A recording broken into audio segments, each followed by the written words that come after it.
Meron pa ako ditong chicken breast. Ayan, pinabunlis ko na po guys.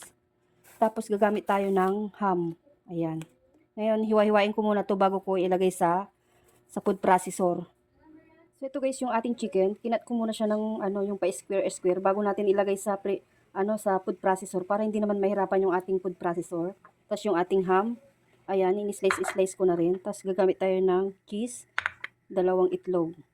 Ayan, simulan na natin mag-food processor. Ito na yung ating food processor. Lalagyan na natin yung chicken. Bali, 2 batch po yung gagawin ko kasi medyo marami-rami ito. 1.5 kilong chicken. Ayan. Tapos, lagyan ko ng 1 itlog. Kasi 2 itlog yung ilalagay natin. Mamaya na yung isa. Ayan. Tapos, lagyan natin ng asin. Tansya-tansya na lang ito guys. Paminta. Lagyan natin paminta. Tapos, paprika. Ayan.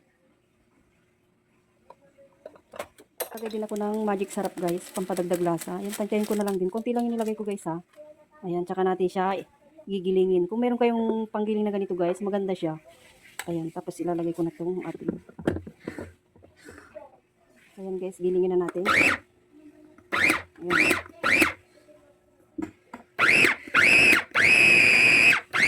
Ayan, seconds lang guys, tapos na. Pinapaka, laking tulong pag may ganitong food processor ka. Ayan. Ko na lang siya haluin sa aking kasirola kasi medyo marami-rami ito guys. Ito yung unang batch. Tapos yung ating pangalawang batch. Ayan. Marami akong gagawin guys kasi para may pambaon na rin yung mga anak ko. Yung mga gustong-gusto nilang baunin. Tapos ilalagay ko na rin yung ating ham. Ayan. Haluin lang natin ito guys. May masarap na silang ulam. Ayan. Ayan, pagkatapos natin siyang halu-haluin, kailangan manix nating maigi para pantay-pantay po yung ating ham. Ayan. Tapos meron akong niready ditong breadcrumbs. Tapos yung ating keso. Ngayon guys, naghugas ako ng aking kamay kasi kakamayin ko na siya. Ayan, bibilugin natin. Kasi mas madali lang itong i-prepare kaysa yung isa. Yung parang yung pa. Pipit-pitin mo pa yung laman ng Ayan, ganyan lang kadali siya guys. Oh. Tapos, lalagyan mo ng keso dyan sa gitna. Ayan o. Oh. Ayan. Tapos, bibilugin mo ulit ng ganyan. Tapos, saka natin siya i-dip dito sa ating breadcrumbs. Ayan. Kung gusto nyong liitan yung bilog niya guys, nasa sa inyo rin. Depende sa inyo kung ano yung bilog niya. O, diba? Ayan, tapos dinindiin ko lang siya para kumapit yung breadcrumbs na nilagay natin.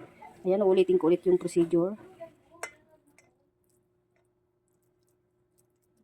Maglalagay ulit ako ng keso. Ayan, tapos ilalagay ko ulit dito sa ating breadcrumbs.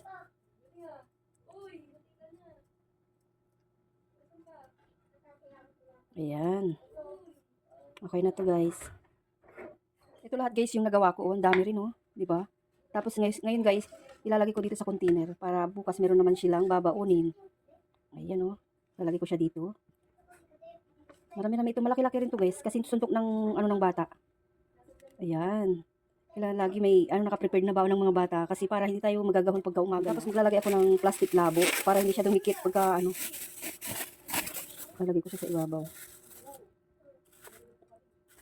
Tsaka natin siya ilalagay sa freezer. Yan.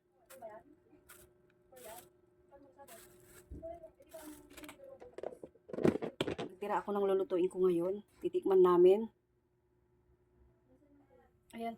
Mainit na siya guys. Kaya ilalagay ko na yung ating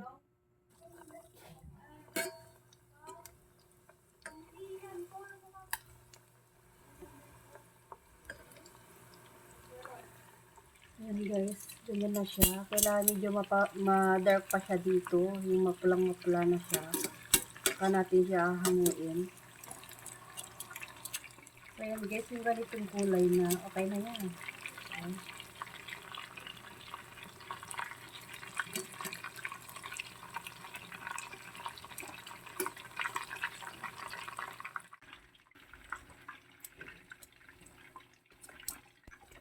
So, ito po yung ating naprito.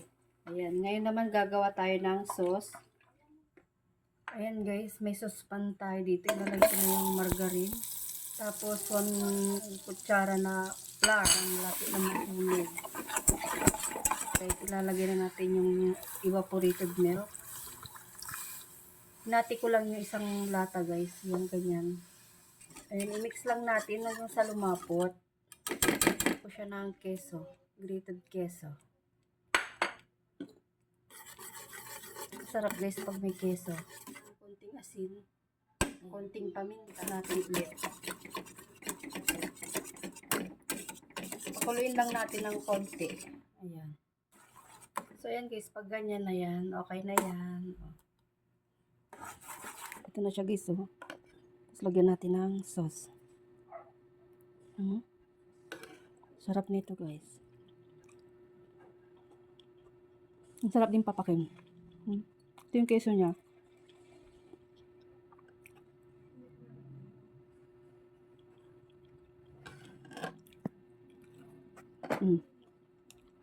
Ang sarap din sa kanin. Naku, masarap ito guys. Pambaon din ng mga chikiting natin. Ayan, lalagyan ko na ng white sauce. So yan po, sana nagustuhan nyo muli itong ating video. Maraming pong salamat sa inyong panonood. Hanggang sa muli guys. Bye!